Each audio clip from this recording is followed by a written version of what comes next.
आज हम उस व्यक्ति के बारे में बात करेंगे जिसको 3 बार फांसी पर लटकाया गया और तीनों बार ही वो बच गया और बाद में उसकी फांसी की सज़ा को उम्र कैद में बदल दिया गया। तो आज हम जिस आदमी की बात कर रहे हैं उसका नाम था जॉन ली और जॉन बाबाकोंबे ली। तो उसका उसका जन्म अबॉट्सकर्सवेल नामक गांव में 15 अगस्त 1864 को हुआ था और उसने रॉयल नेवी में भी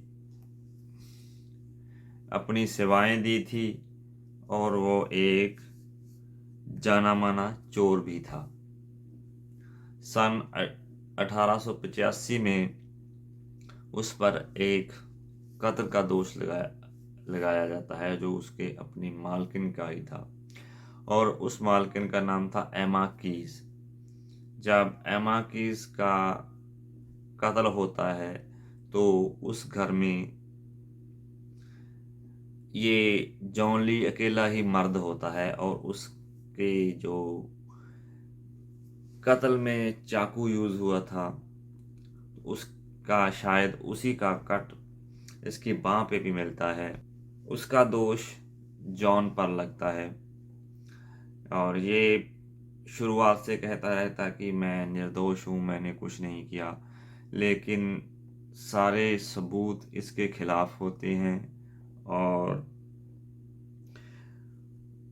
जो उसका क्रिमिनल रिकॉर्ड है पीछे वाला वो भी होता है और इसकी बाह पर एक कट का निशान होता है जो वो एक्सप्लेन नहीं कर पाया, स्पष्ट नहीं कर पाया था कि इसको कैसे लगा है।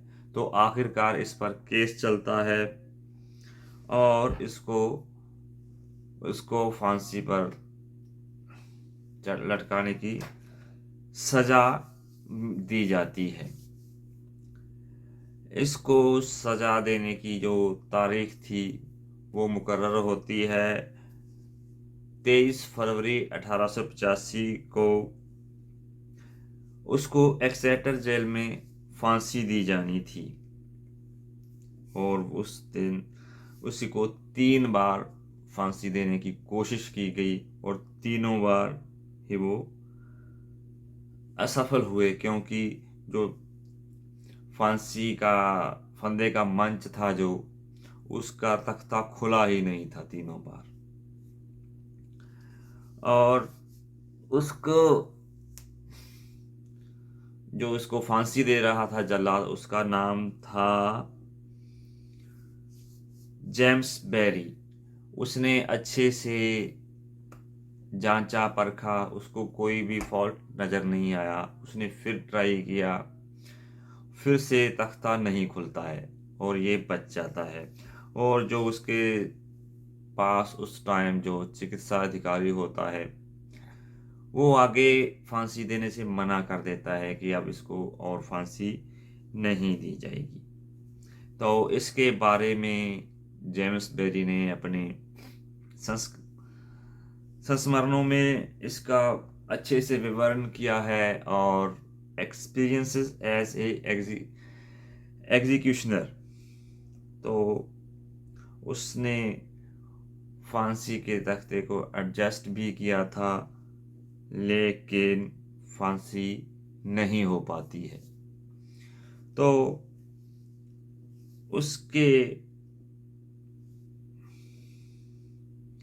फांसी देने का जो विस्तृत नोट है वो वहाँ मिल जाता है और उसने जो अंडर शेरिफ को और अपने संस्मरणों में लिखा है कि ये 3 बार नहीं 2 बार प्रयास किया गया था उसको फांसी देने का।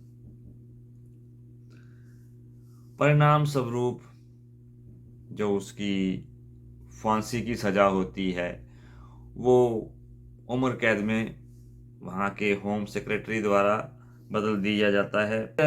जो उनका होम सेक्रेटरी का ऑर्डर आता है कि इसकी जो फांसी देने में जो भी घटना हुई है उसको जांच की जानी चाहिए, और उधर से जांच की जाती है, और जांच में पाया जाता है कि जब फांसी वाला तख्ता, जब गैलोस बोलते हैं उसको, जो फांसी वाला तख्ते वाला मंच था, वो पुराने अस्पताल से इसको फांसी देने वाली जगह पे लाया जाता है, तो उसकी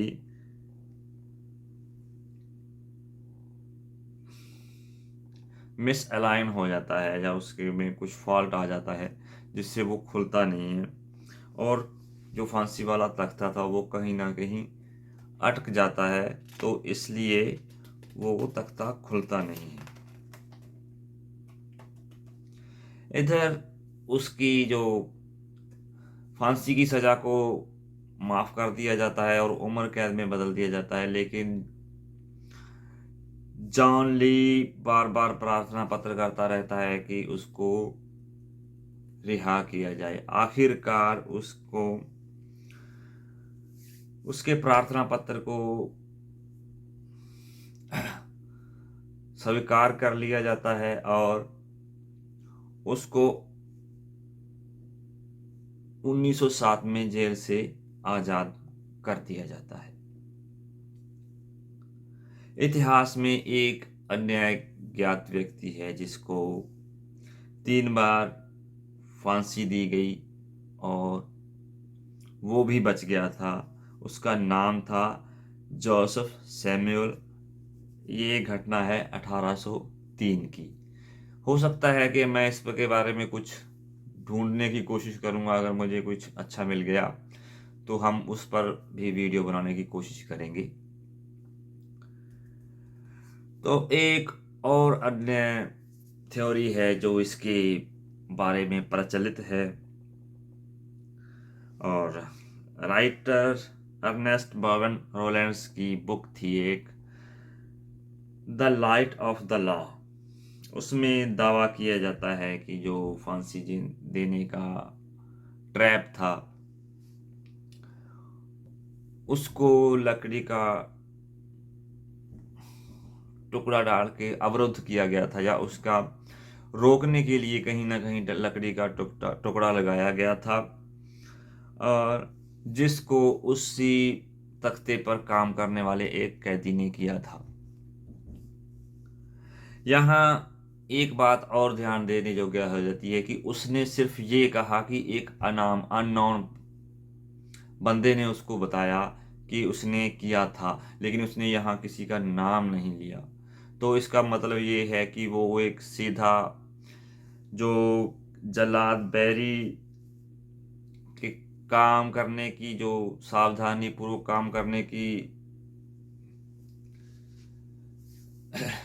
मंशा थी, या उसकी सावधानी पूर्वक काम करने का इरादा था, उसको कहीं ना कहीं उसके उल्ट लेके जाता है।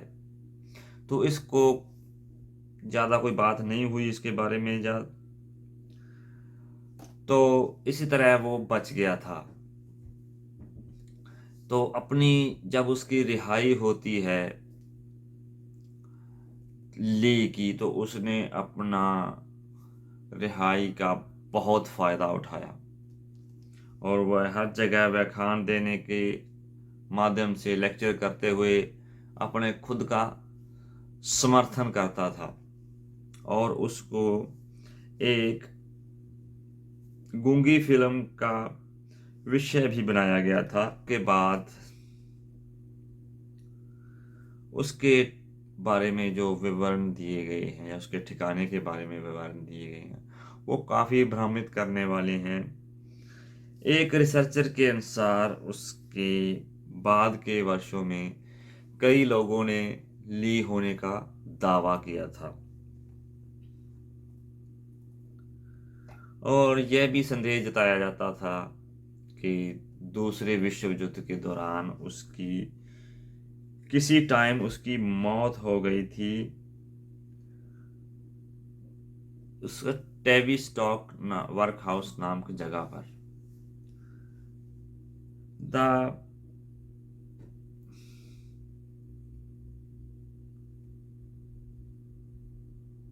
The man they couldn't hang नाम किताब में दावा किया गया था कि 2009 में उसकी कब्रिस्तान मिल्वॉकी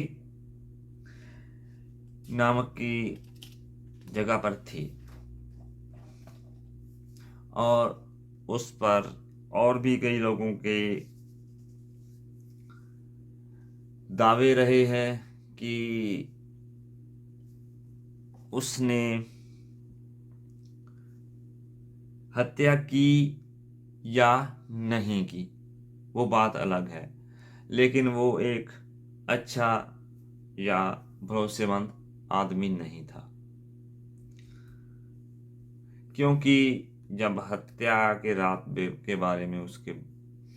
के बारे में बात की जाती थी, जब बात की गई थी, जो जांच कर रहे थे इन्वेस्टिगेटर्स थे, उनको उसने कई बार झूठ बोला था और वो झूठ बोलते हुए पकड़ा भी गया था।